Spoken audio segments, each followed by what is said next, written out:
So మొత్తానికైతే కాళేశ్వరం ప్రాజెక్టుకు సంబంధించి 18 క్వశ్చన్లు 18 ఆన్సర్లు కూడా డైరెక్ట్గా కేసీఆర్కు సంధించిన పరిస్థితి. తుమ్మిడిహట్టు దగ్గర ప్రాజెక్టు నిర్మాణం చేపట్టకపోవడానికి కారణాలతో పాటు మేడిగడ్డ నిర్మాణం చేపట్టడానికి గల కారణాలేంటి, ఈ అంశాలపైన కూడా కేసీఆర్ని కమిషన్ ప్రశ్నించింది. కేవలం ముగ్గురే, కేసీఆర్తో పాటు అంటే కమిషన్ను పీసీ ఘోష్ కూర్చున్న టేబుల్కి ఎడమవైపుకి కేసీఆర్ కూర్చున్నాడు, కుడివైపుకి మురళీధర్ కార్యదర్శి కూర్చొని ఈ ప్రశ్నలను కూడా అడిగారు. మొత్తం 18 క్వశ్చన్లని ఒక ప్రశ్నావళి రూపొందించిన తర్వాతనే ముందుకెళ్ళిన పరిస్థితి. ఇందులో 18 క్వశ్చన్లకు సంబంధించి మొదట అంటే ఒక ఇంత పెద్ద ప్రాజెక్టు నిర్మాణం జరపడానికి కారణం ఏంటి, అంటే ఇంత పెద్ద ప్రాజెక్టు తెలంగాణలో నిర్మాణం చేపట్టి ముందుకెళ్ళడానికి కారణాలు ఏంటంటే, ఖచ్చితంగా ఇంత పెద్ద ప్రాజెక్టు నిర్మాణం చెప్పడానికి మేము నిర్ణయం తీసుకున్నాము. నిర్ణయం తీసుకున్న తర్వాత క్యాబినెట్ మంత్రులందరినీ కూడా సమావేశపరిచి వాళ్ళతో చర్చించిన తర్వాతనే ఇరిగేషన్ అధికారులను పంప్ ద్వారా లిఫ్ట్ చేయడం, ఇవన్నీ అంశాలు ప్రాథమికంగా చర్చించామని చెప్పి కేసీఆర్ సమాధానం చెప్పారు. తదుపరి మేడిగడ్డకు మార్పు అనేది కూడా ఇక్కడ టీఎంసీలు అనేది క్లియర్గా చూశారు. ఎక్కువ టీఎంసీలు ఉండి ఎక్కువ మీటర్స్ ఉంటే కనుక ఖచ్చితంగా మహారాష్ట్రలో అంటే ఆ తుమ్మిడిహట్టు చుట్టుపక్కల ఉన్న గ్రామాలు మునిగిపోయే ప్రబంధం అని చెప్పి అప్పటి ముఖ్యమంత్రి ఫడ్నవీస్ అభ్యంతరం తెలిపాడు. తదుపరి తాము కేంద్రానికి పీఎంకి ప్రధానమంత్రి కూడా లేఖ రాశాం. లేఖ రాసిన క్రమంలోనే మేడిగడ్డకు అంటే దాదాపుగా 280 టీఎంసీలు 152 మీటర్లకు పైగా నీటి నిల్వ ఉండే విధంగా అక్కడ అనుకూలత ఉంది. ప్రాణహిత, గోదావరి ఇందులో 2 నదుల సంధానం కలయిక ఉన్న క్రమంలోనే తాము నిర్మాణం చేపట్టామని చెప్పుకొచ్చారు. ఇక ఈ వ్యవహారానికి సంబంధించి ఎప్పటికప్పుడు పర్యవేక్షణ జరిపారా, 3 ఏళ్లలో నిర్మాణము జరిపిన దానికి సంబంధించి కూడా ఖచ్చితంగా అంటే అప్పుడు ఇంటర్నేషనల్ కంపెనీ వ్యాప్కోస్ సంబంధించిన నిర్ణయాధికారం సిడబ్ల్యూసి కేంద్ర జలవనరుల సంఘం సిడబ్ల్యూసి నుంచి కూడా అనుమతులు జరిగాయా? కమిషన్ ఏమైనా మళ్ళీ క్రాస్ క్వశ్చన్ చేసిందా? ఏదైనా సందర్భంలో ఆన్సర్ చెప్పే విషయంలో కేసీఆర్ ఎక్కడైనా ఇబ్బంది పడిన పరిస్థితి ఏమైనా ఉందా? అంటే కేసీఆర్ తను కొంత అనారోగ్యంగా ఉన్నానని చెప్పి మొదట చెప్పారు. అంటే తనకు జలుబు దగ్గు కానీ కొంత నీరసం ఉందని చెప్పి ముందే చెప్పారు. ఈ క్రమంలోనే కేసీఆర్ చెప్పిన విజ్ఞప్తి మేరకే ముగ్గురే కేవలం అంటే పీసీ ఘోష్, అలాగే కమిషన్ కార్యదర్శి మురళీధర్, కేసీఆర్ ముగ్గురు మాత్రమే 3 టేబుల్ల పక్కనే కూర్చొని ఉన్నారు. కమిషను ముందుగా అనుకున్న ప్రకారమే 18 క్వశ్చన్లను వాళ్ళు రాసుకున్న తర్వాతనే 18 క్వశ్చన్లకు ఆన్సర్స్ని చెప్పే విధంగానే వాళ్ళు ముందే అంటే ఎందుకంటే ఇంత బిగ్గెస్ట్ ప్రాజెక్ట్ కాబట్టి అంటే నిర్ణయాధికారం కావచ్చు, డబ్బుల కేటాయింపు కావచ్చు, క్యాబినెట్ అప్రూవలా లేదంటే రాజకీయ నిర్ణయం అంటే రాజకీయంగా ఎదగడం కోసం మీ పార్టీ తీసుకున్న నిర్ణయమా, ఇలాంటి క్వశ్చన్స్ అన్నిటిని కూడా ఒక ప్రశ్నావళి ఖచ్చితమైన ప్రశ్నావళి రూపొందించిన తర్వాత ఈ క్వశ్చన్స్ అన్ని అడగడం జరిగిందని చెప్పచ్చు. ఎందుకంటే కమిషన్ అనేది ఒక ప్రాతిపాదికన, ఎందుకంటే గత 4-5 నెలల కాలం నుంచి దీనికి సంబంధించి దాదాపుగా 115 మంది, ఇప్పుడు 115వ వ్యక్తిగా కేసీఆర్ హాజరయ్యారు కాబట్టి ఇప్పటికే 109 ఇంజనీర్లు ఉన్నారు. అందులో మిగతా అధికారులు, 2 మాజీ మంత్రులతో కలుపుకొని ఈ విచారణ కమిషన్ కొనసాగింది కాబట్టి ఇందులో చాలా అంశాలను కూడా ఖచ్చితంగా బహిర్గతం కావాల్సి ఉంది. బహిర్గతం కావడం కోసమే కమిషన్ కేసీఆర్ను విచారించింది.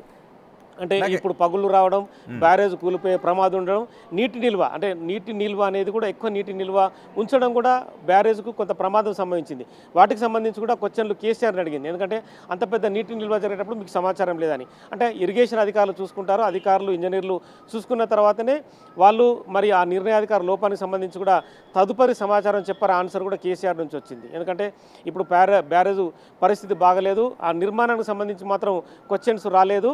కానీ నీటి నిల్వ, నీటి లభ్యత, ఎత్తిపోతలు, ఎంత ఎత్తున మీటర్లు ప్రాజెక్టు నిర్మాణం చేపట్టాలి, దాని నుంచి 7 లింకుల ద్వారా నీళ్లు పంపే విధానం కావచ్చు, ఇవన్నీ ఈ క్వశ్చన్సే ప్రధానంగా కమిషన్ అండ్ కేసీఆర్ ఇప్పటివరకు బీఆర్ఎస్ పవర్ పాయింట్ ప్రజెంటేషన్లోనో లేదంటే మీడియా ముందో ఏదైతే చెబుతూ వస్తుందో అవే విషయాలను కమిషన్ ముందు కూడా చెప్పింది. సో కమిషన్ మాత్రం ప్రభుత్వం మాత్రం కమిషన్ ఏర్పాటు చేయడానికి దీని వెనుక ఏదో జరిగింది, ఈ వాస్తవాలన్నీ బయటకు రావాలి అనే ఉద్దేశంతో ఇప్పుడు కేసీఆర్ కూడా విచారణ ముగిసిన తర్వాత ఏం జరగబోతుంది, కమిషన్ రిపోర్ట్ను తయారు చేసి ఇవ్వటం ఒక్కటే మిగిలి ఉంది అనుకోవాలా? ఖచ్చితంగా ఒకటే మిగిలి ఉంది అనుకోవాలి. ఎందుకంటే ఇందులో దాదాపుగా 109 మంది ఇంజనీర్లు, ఎక్స్పర్ట్స్ని, 2 మాజీ మంత్రుల్ని విచారించిన క్రమాన్ని కేసీఆర్ చెప్పిన అంశాలను కూడా ఖచ్చితంగా కమిషన్ పోల్చి చూసుకుంటుంది. ఎందుకంటే ఏదైతే బుల్లెట్ పాయింట్స్ ఉన్నాయో బుల్లెట్ పాయింట్స్ అనేది ఖచ్చితంగా కమిషన్ పోల్చి చూసుకుంటుంది. ఎందుకంటే నిర్మాణం చేపట్టేటప్పుడు అంటే మొదట 283 కోట్లతో జీవో నెంబర్ 45 జారీ చేసి అంటే ఆ టెక్నికల్ అంశాలకు సంబంధించి ప్రాజెక్టు ముందుకెళ్ళడానికి కోసం కేటాయింపుల నుంచి మొదలుకొని ఇప్పుడు నిర్మాణ వ్యయం 1,00,000 కోట్లకు పైగా జరిగిన నిర్మాణ వ్యయం వరకు కూడా ఖచ్చితంగా కమిషన్ పోల్చి చూసుకుంటుంది. అంటే ప్రతి అంశం కూడా ఎందుకంటే ఒక మామూలుగా ప్రాజెక్ట్ నిర్మాణం చేపట్టేటప్పుడు అక్కడ నీటి లభ్యత ఎంత ఉంది, అక్కడ నుంచి పునాదులు తీయడం మొదటి నుంచి ప్రాజెక్టు కలర్లేసి అక్కడ బోర్డులు పెట్టి శంకుస్థాపన చేసే వరకు జరిగిన ప్రతి అంశాన్ని కూడా ఖచ్చితంగా కమిషన్ రాసుకుంది.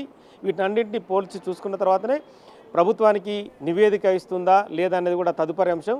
లేదంటే ఇందులో కొన్ని అంశాలు కూడా కేసీఆర్ నుంచి సరైన ఆన్సర్ లేవని చెప్పి కమిషన్ భావిస్తే కనుక అప్పుడు పనిచేసిన కొంతమంది ఇంజనీర్లు కూడా రిటైర్ అయ్యారు కాబట్టి అప్పుడు పనిచేసిన ఎస్సీలను డిఈలను ఈఈలను ఎగ్జిక్యూటివ్ ఇంజనీర్లు అవసరమైతే మళ్ళీ పిలిచి క్రాస్ ఎగ్జామ్ చేసి ఈ ఆన్సర్స్ వచ్చాయి మీరే బాధ్యులు అని చెప్పి కేసీఆర్ చెప్తున్నారు, మీ నుంచి మీరేం చెప్పదలుచుకున్నారని చెప్పి వాళ్ళ నుంచి కూడా కొంత ఇన్పుట్స్ తీసుకుంటుంది. తదుపరి ఒక ప్రాజెక్ట్ రిపోర్ట్ని పకడ్బందీ ప్రాజెక్ట్ రిపోర్ట్ని సీల్డ్ కవర్లో రాష్ట్ర ప్రభుత్వానికి సమర్పించే అవకాశం ఉంటుంది.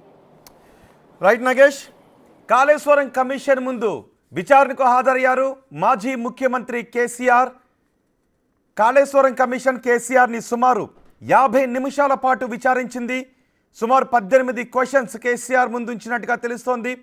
వాటన్నిటికీ కేసీఆర్ సమాధానం చెప్పారు. అంతేకాదు కేసీఆర్ తనతో పాటు ఒక బుక్లెట్ను కూడా తీసుకొచ్చారు.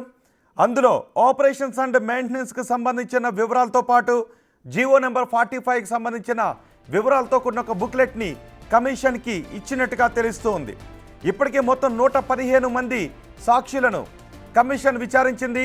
ఇక రిపోర్ట్ తయారు చేసి ప్రభుత్వానికి అందించడమే మిగిలి ఉంది.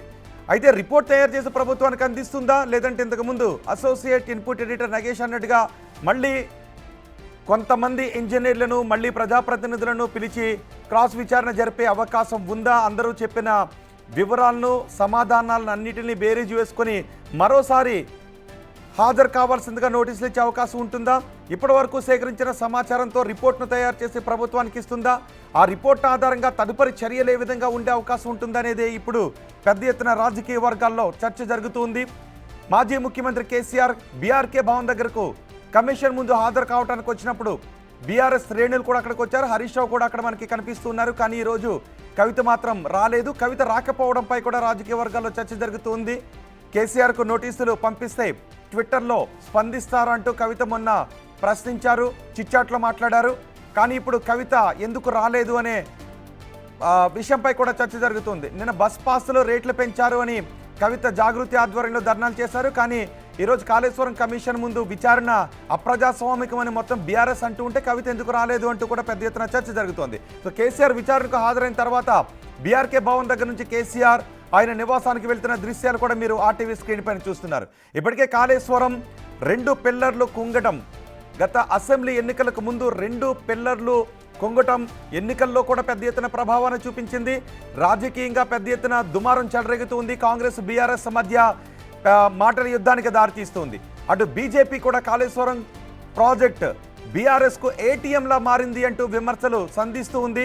మరోవైపు మొన్న ఈటెల రాజేందర్ హాజరైనప్పుడు కొంత బీజేపీ నేతలు ఏ విమర్శలు అయితే చేస్తున్నారో వాటికి కొన్ని విరుద్ధమైనటువంటి సమాధానాలు కమిషన్ ముందు ఈటెల రాజేందర్ చెప్పారు అంటూ రాజకీయాల్లో పెద్ద ఎత్తున చర్చ కూడా జరిగింది.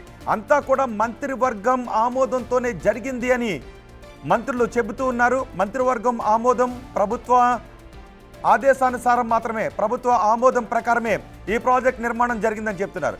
తమ్మిడిహట్టు దగ్గర ప్రాజెక్టును నిర్మిస్తే అక్కడ నీటి లభ్యత లేదు కాబట్టే ప్రాజెక్టును వేరే చోటకి మార్చాల్సి వచ్చింది అంటూ Harish Rao power point presentation ఇచ్చి మరీ చెప్పారు. అదే విషయాలను కాళేశ్వరం కమిషన్ ముందు కూడా చెప్పారు. ఇప్పుడు కేసీఆర్ కూడా కాళేశ్వరం కమిషన్ ముందు 115వ సాక్షిగా హాజరయ్యారు.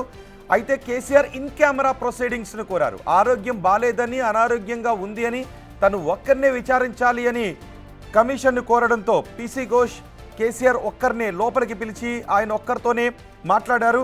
ఆయన ఒక్కరు ఉండగానే ఈ 18 ప్రశ్నలు సంధించినట్టుగా తెలుస్తుంది. మరి కాళేశ్వరం కమిషన్ రిపోర్ట్ ఏ విధంగా ఇస్తుందన్నదే ఇప్పుడు ఆసక్తికరంగా మారింది. చూద్దాం రిపోర్ట్ ఏ విధంగా ఇస్తుందో.